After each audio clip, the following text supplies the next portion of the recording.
Kematian adalah peristiwa paling menakutkan yang niscaya. Rangkaiannya sejak hembusan nafas terakhir hingga pengebumian yang penuh air mata dicitrakan serba menyeramkan. Dan semua yang menyeramkan itu semakin meninggalkan rasa takut karena kehadirannya selalu bertumpu misteri.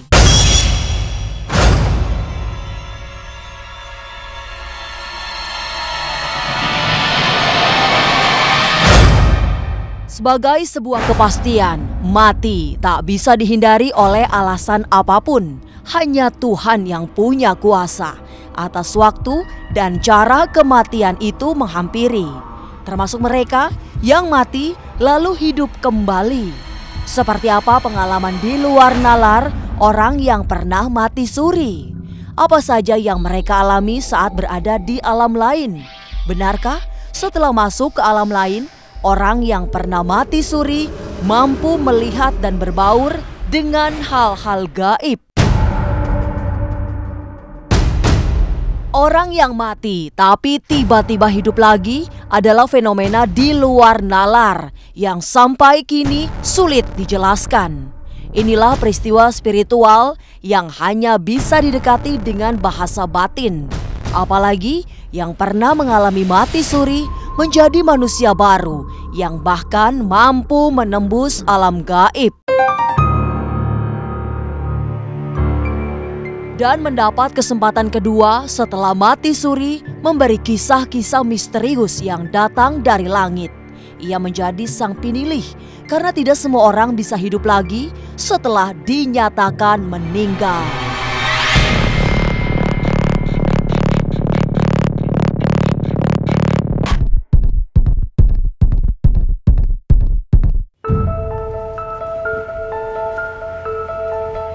Selamat siang pemirsa, saya Serafina akan mengajak Anda untuk mengusut misteri dari berbagai sisi agar tak lagi menjadi teka-teki.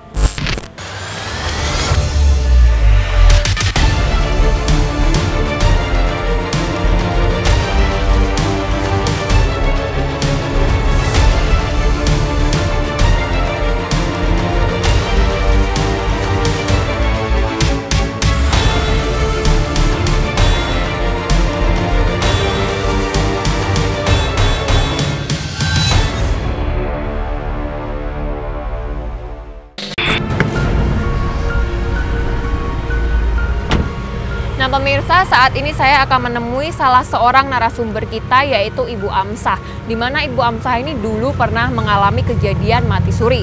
Ikuti terus penelusuran saya di luar nalar.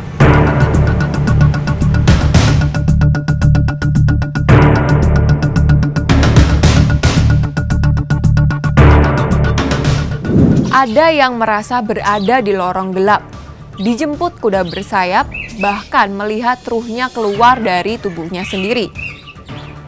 Hari ini saya akan menggali informasi lebih dalam dari seseorang yang pernah mengalami mati suri. Ikuti terus penelusuran saya di luar nalar.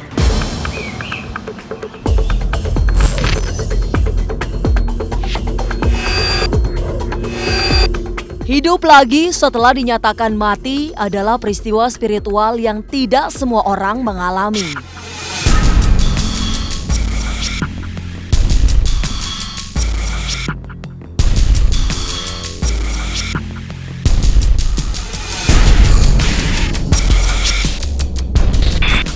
Permisi, selamat siang Ibu. Selamat dengan siang. Ibu Amsah. Iya. Ya, saya Serabu dari tim luar iya. nalar. Hari ini kita mau ngobrol-ngobrol sama Ibu, boleh ya? Boleh. Katanya Ibu dulu pernah mengalami mati suri. Iya. Itu kejadiannya kapan ya Ibu? Waktu itu umur 7 tahun. Oh, waktu umur 7 tahun. Tapi kita ngobrol di rumah aja, di jalanannya. Oh gitu, mau ngobrol di Satu. mana? Di satu. Di satu, oke. Nah, pemirsa, saat ini saya sudah bersama dengan Ibu Amsah. Nah, Ibu Amsah ini dulunya pernah mengalami mati suri. Seperti apa ceritanya? Ikuti terus penelusuran saya di luar nalar. Ayo, Ibu, Ayo. mari.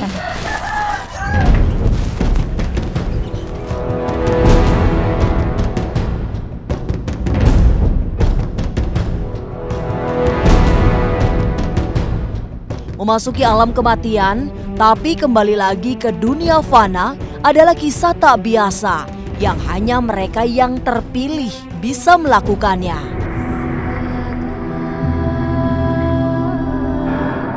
Waktu itu saya sempat pernah diceritakan sama ibu kalau dia pernah mati suri. Itu kejadiannya waktu masih kecil ya, sekitar umur berapa ya, di bawah 10 tahun ya ketika itu.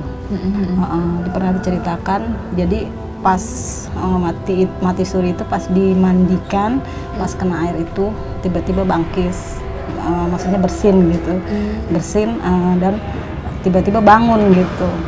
Dia bilang katanya, oh mati suri katanya. Nah setelah kejadian mati suri itu semua ada orang tuanya berpesan, ibu tuh nggak boleh sampai ada pikiran, ibu tuh nggak boleh sampai istilahnya dengar kata-kata kasar atau apa gitu, jadi timbulnya nanti dia jadi emosi gitu.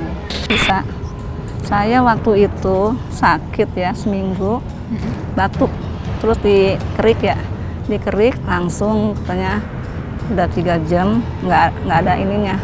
Pas mau itu udah orang layan, udah pas ini mau dimandiin saya bangkis. Nah, kalau waktu itu Bu, perasaan Ibu setelah bangun dari mati suri itu gimana? Ya kaget, banyak orang pada lari gitu. Oh, banyak yang lari? Iya, soalnya bekas yang lawan nungguin gitu, mayat. Saya hidup lagi. Mati itu nggak ada namanya mati suri, itu kan namanya mati suri, mati ulangan gitu. Jadi tidak ada dalam Al-Quran mati ya sekali gitu, tidak ada mati yang kedua kali, nggak ada. Jadi mati suri itu kalau dalam ilmu medis disebut adalah near death experience ya. Jadi pengalaman yang mendekati kematian. Nah itu dia. Jadi dalam ilmu medis ini definisi mati itu banyak sebenarnya. Ada yang namanya mati somatik atau mati badan, ada yang mati henti jantung atau mati batang otak. Nah yang namanya mati suri disebut dalam near death experience. Artinya bukan mati beneran ya, tapi hanya mendekati pengalaman kematian.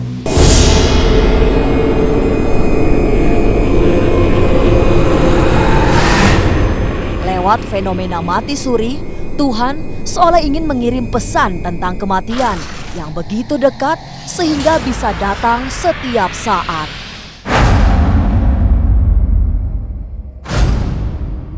Ini yang jelas mah begini sih, waktu pengalaman paling minim itu pengalaman spiritual 93-an lah. 93 selama 3 hari. Nah pas 3 hari itu kan katanya Bapak kan udah dingajiin, tapi sempet kayak udah dikafanin kayak gitu? Belum sempet, tapi masih tuh karena mengangkat kita belum yakin gitu, tapi kita tidurnya dengan nyenyak gitu.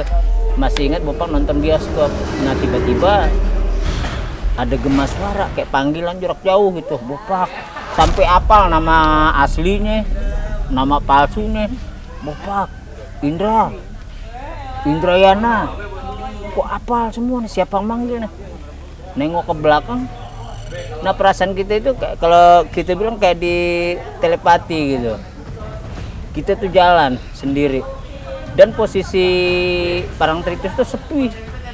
Yang Bapak masih ingat itu pada saat Bapak disuruh duduk bersila dihadapin ke laut pantai laut selatan itu, di belakang itu ada goanya itu ada patung apa dah itu yang pokoknya bawa pentungan yang buat penjaga itu. Nah pas kita perhatiin lagi itu di lautan tuh ada warna merah dulu nih, kayak matahari mau terbit gitu.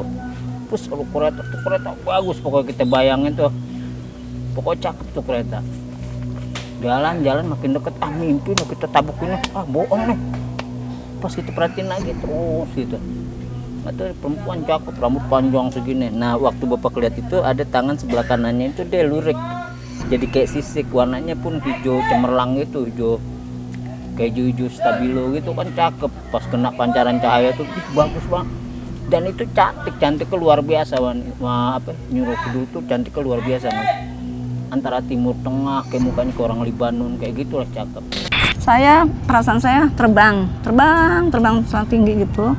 Pas sampai di dekat awan, naik kuda itu yang ya kuda yang bersayap, langsung ada buka gerbang, baru setengah meter, saya mundur lagi, baru belum masuk ke gerbang itu.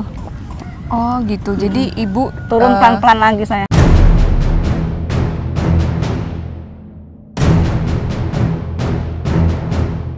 Ada yang memaknai mati suri terjadi sekedar untuk menguji setebal apa keimanan seseorang. Tapi selalu ada kisah yang hampir sama pada setiap kematian yang tertunda. Waktu itu saya tidur siang, pada saat tidur siang jam 5 saya dibangunkan sama ibu saya, dan pada saat dibangunkan saya nggak bangun, terus dibangunin nggak bangun. Sampai dipanggilin dokter, periksa, ternyata saya dibilang udah nggak ada. Terus dokter tetangga saya juga bilang nggak ada, om saya yang dokter juga bilang, dokter pribadi saya waktu saya lahir bilang udah nggak ada, dan udah dimandikan, udah dikanfankan, tinggal kubur. Tante saya dari Belanda telepon jangan dikubur dulu, karena hari itu tante saya datang, malam tante saya datang, terus diperiksa sama dia, kayak saya punya feeling lain, dia bilang gitu. Terus begitu dicek, boleh dibuka lagi nggak? Boleh, ibu saya bilang buka. Terus kasih air panas, air dingin, air panas, air dingin, terus sampai beberapa kali hilang, muncul lagi hilang, terus hidup lagi hilang, terus sampai alhamdulillah sampai sekarang hidup. Jadi yang namanya mati suri ini kita nggak melihat dari masalah waktunya berapa lama dia nggak sadar atau gitu, enggak juga ya. Jadi mati suri ini kita balik. Jadi yang mati dalam kedokteran adalah mati yang secara batang otak. Jadi mati secara batang otak ini akan dites fungsi batang otaknya, karena batang otak ini adalah merupakan suatu organ yang sangat sakral atau sangat penting dalam mengatur kehidupan manusia. Jadi kalau batang otaknya ini mati, baru dikatakan mati sebenarnya.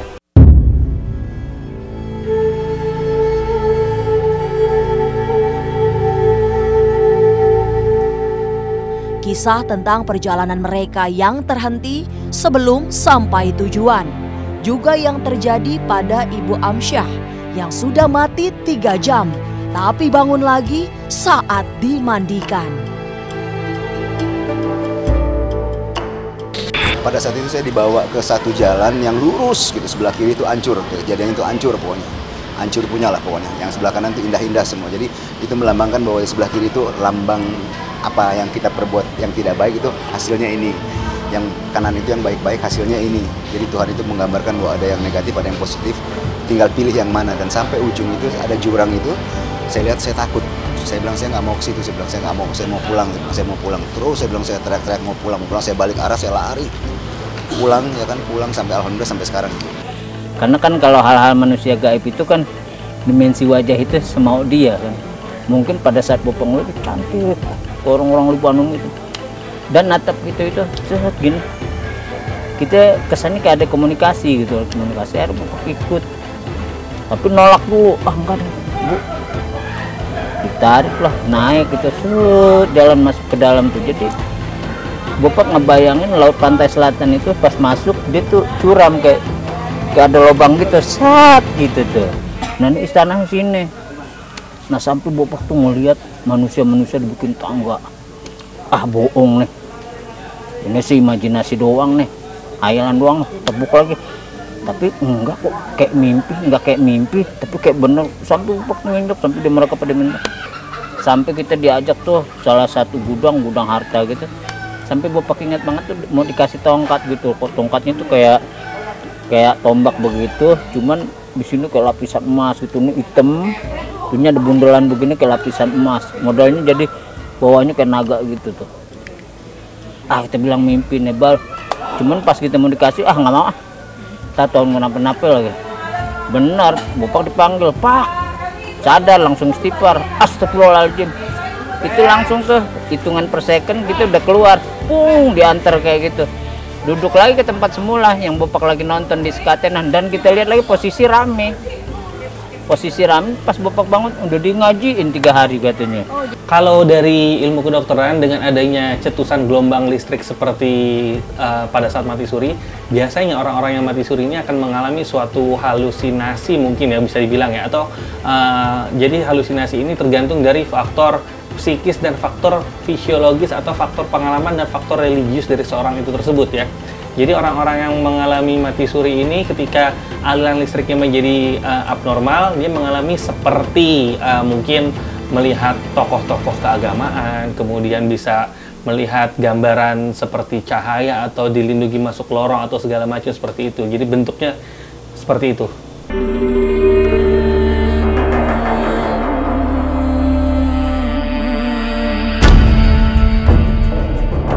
Kematian Ibu Amsyah tertunda, pada akhirnya membawa cerita yang kini membuatnya semakin takut mati.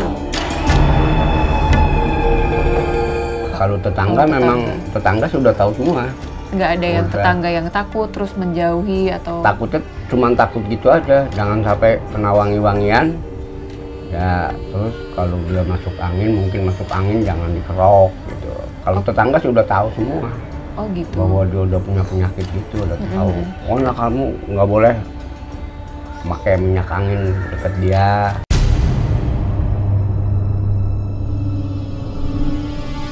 Ada perubahan sangat besar pada dirinya, terutama karena setelah hidup kembali dengan mudah, roh halus masuk ke dalam tubuh, membuatnya mudah pingsan dan kerasukan.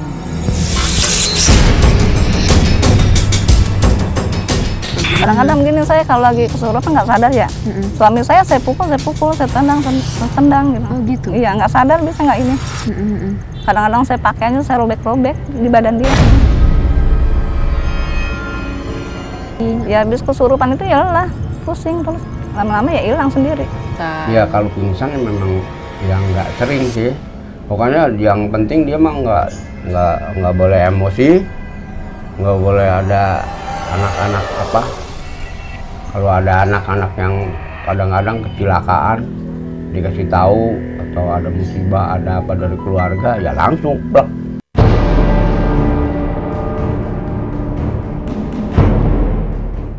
Mati suri barangkali lebih menyeramkan dari kematian yang sesungguhnya. Sebab ia adalah mayat yang hidup kembali setelah memiliki sifat-sifat yang tidak jarang di luar nalar. Kadang-kadang suka cerita, di tempat ini ada ini gitu, makhluk aneh. Pernah kejadian waktu saya nikah. Ketika itu pas kebetulan ibu saya mau nyuguhin gudeg ya. Nah tiba-tiba tuh gudeg udah sebegitu rupanya enak ya. Tiba-tiba pas hari H-nya langsung basi. Nah saya tanya sama ibu, kata ibu, ini ada orang yang pengen katanya, ada orang halus yang pengen katanya. Jadi tiba-tiba makanannya itu jadi basi.